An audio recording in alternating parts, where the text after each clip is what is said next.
Hello, this is Gregory Wilson from WeddingSpeechMaster.com. I'm here to give you some tips and tricks on sister wedding speeches. The relationship between two sisters can be very strong, which makes for a great bridesmaid or maid of honor position. The maid of honor holds a large amount of responsibility, which is why a responsible and trustworthy sister is a good choice. Be sure to let that slacker sister down easy. The speech given by a sister can hold more potency and emotion than one given by a best friend, cousin, or other female in your life. Visit Wedding Speech Master's pages on the Maid of Honor and Bridesmaid for specific tips and links to ready-made speeches. What types of topics can influence a sister's speech? I'll give you a great rundown starting now in no particular order. Officially welcome the groom into the family. This dispels any thoughts that the groom might not be welcome or accepted into his new side of the family. This can help set the stage for a great long-term relationship with the groom. Embrace the similarities that you share. Perhaps the two of you have remarkable physical similarities. What kinds of activities did you do as children? Did you go to the same high school or play on the same sports team? Maybe you both want to have children at the same time, or have plans to settle down in the same town. Embrace the differences that you have in a joking and light-hearted way. For example, the sister may be more outgoing and adventurous, which got her into one too many detention sessions at school. Was she always playing in the mud, like a tomboy, while you were the proper and refined one? Differences like these can be fun to tease, but avoid topics or specific incidences which can lead to unwarranted embarrassment. Sister wedding speeches definitely leave room for comedy and fun. Bridesmaids and maids of honor that have already been married can lend a few sentences of advice from their own experience. Provide one or two practices that have helped your marriage thrive the most.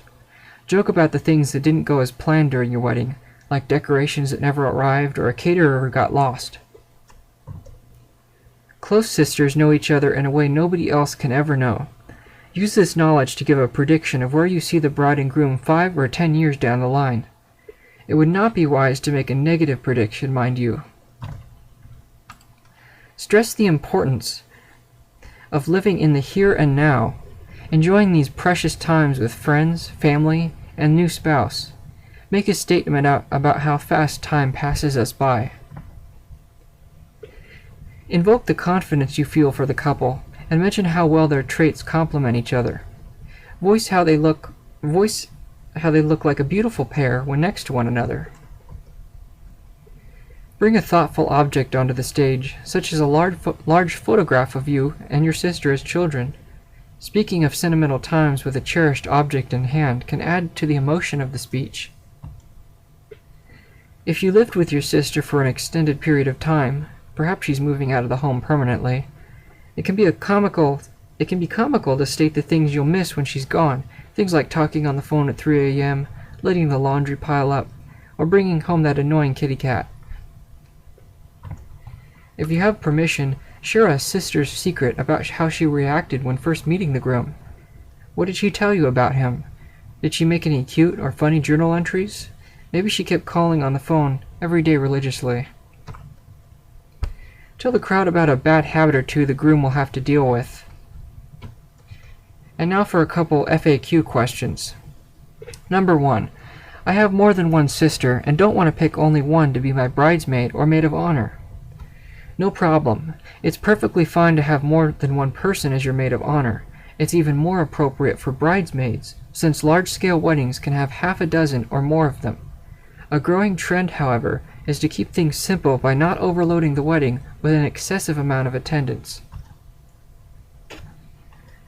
Question number 2. The groom doesn't have any male family or friends that he wants to serve as best man. Well, it's okay for the sister to uphold the position as best man, just like it's okay for a male to be a bridesmaid or maid of honor. Weddings are becoming less traditional all the time. If the person is special to you, then they can fill any role you desire. It's your wedding after all. And that concludes my tips and tricks on sisters' wedding speeches. If you want to learn more about how to properly deliver a wedding speech of any kind, please visit WeddingSpeechMaster.com.